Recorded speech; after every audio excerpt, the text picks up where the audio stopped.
দর্শক, এনটিভি অনলাইনের নতুন আয়োজন বাজেট প্রত্যাশায় স্বাগত জানাচ্ছি। আমি নাজমুল হাসান। আমি এখন অবস্থান করছি বাংলাদেশের বৃহত্তর বিল চলন বিলে।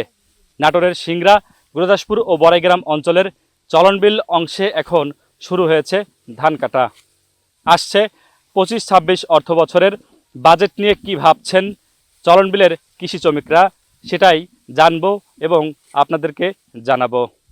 আসছে 25-26 অর্থ বছরের বাংলাদেশের অন্তর্বর্তীকালীন সরকার, নতুন সরকার যারা এখন দায়িত্ব পালন করছে, তারা বাজেট পেশ করবে। এই বাজেটে আপনাদের কি দাবি রয়েছে?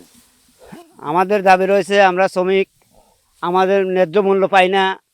আমাদের ন্যায্য মূল্য দিতে হবে। আমরা অতিরিক্ত ঘাম ঝরাই, তার সব লুটে পুটে খাওয়া যায়, কিন্তু আমাদের কোনো ইয়ে হয় না, কোনো কাজ হয় না। আমাদের কাজের জন্য এই সরকার, তত্ত্বাবধায়ক সরকার যেন একটা বাজেট তৈরি করে। আর চোর চারটা দেশে যদি না থাকে, চোর চারটা থাকা মানেই দেশ ধ্বংস হওয়া। আর আরেকটা কথা বলছি, যে নেতাই আসুক, এই শ্রমিক একজন আগে দেখে আর কৃষক একজন আগে দেখে। কৃষক না বাঁচলে, শ্রমিক না বাঁচলে দেশ বাঁচবে না। আসছে আগামী 25-26 অর্থ বছরের অন্তর্বর্তীকালীন সরকার বাজেট পেশ করতে যাচ্ছে। আপনি কৃষি শ্রমিক হিসেবে আপনার সরকারের কাছে কি দাবি রয়েছে? আমাদের দাবি রয়েছে হচ্ছে, আমরা মাঠে কাজ করে খাই, আমাদের ন্যায্য মূল্য নাই। আমাদের ন্যায্য মূল্য দিতে হবে। ধানের যে দাম, সেই দাম অনুযায়ী আমরা মূল্য পাই না। সরকারের কাছে আশা আমাদের যেন আমরা ন্যায্য মূল্য পাই, এটি আমাদের সরকারের কাছে আশা। সংসারে কে কে আছে আপনার?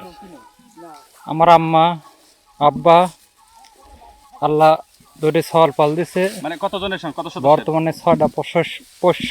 6টা পোষ্য। ইনকাম রোজ আয় রোজগার কয়জন করে? আর রোজ আমি একাই। এই চলন বিলে ধান কাটতে আসছে।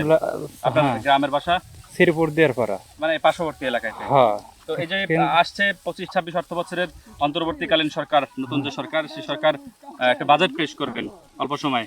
সেই বাজেটে আপনি এই যে আপনার 6 জন সদস্য নিয়ে আপনি কৃষি শ্রমিক, পরিশ্রম দিনমজুরি করে আয় রোজগার করে আপনি পরিবার চালাচ্ছে। হ্যাঁ, এক্ষেত্রে আপনি দ্রব্যমূল্য সহ সকল বিষয়ে যে আপনি বাজারে যান, বাজারঘাট করেন, কি কি সমস্যা মনে করেন এবং এই সরকারের কাছে আপনি বাজেটের মধ্যে আপনাদের কি কি করলে ভালো হয়, কি দাবি রাখবেন? দাবি এই লেখাপড়া, সওয়াল পালে লেখাপড়া করাতে লাগলে আমার মানে অর্থ ক্ষয় হচ্ছে বেশি। এই আর হচ্ছে হলো আপনার হচ্ছে হলো কৃষকের অনেক সময় দেখা যায় টর্চিং করে আবাদ ফসলের দাম বেশি বাড়ছে। এইভাবে আপনার চলাচল এভাবে করা যাবে না। সরকার ঠাই নাই, এই জন্য এই জিনিসগুলি হচ্ছে, বুঝছেন। সেই পরিস্থিতিতে যেটি ভালো হয় আপনারা সেটি করেন। এই সরকারের কাছে আপনি একজন কৃষি শ্রমিক হিসেবে কি দাবি করেন বাজেট নিয়ে? আমাদের দাবি যে এই ফসলের বা দাম কম হওয়া লাগবে, ঠিক আছে। আর বাজারে গেলে ওই তরকারির দাম বেশি, ওই সাবান সোটা ইত্যাদি আমরা যা কামাই করতে পারি না, 400 টাকা বাজার খরচা বেশি হয়ে যায়। তাহলে আমরা কীভাবে চলবো? আমাদের সরকারের নির্ধারিত সরকার লাগবে, এই হচ্ছে আমাদের দাবি। আসছে আগামী 25-26 অর্থ বছরের যে বাজেট পেশ করছে অন্তর্বর্তীকালীন সরকার, এই বাজেট নিয়ে আপনারা কৃষি শ্রমিক যারা আছেন, তারা সরকারের কাছে কি দাবি জানাচ্ছেন?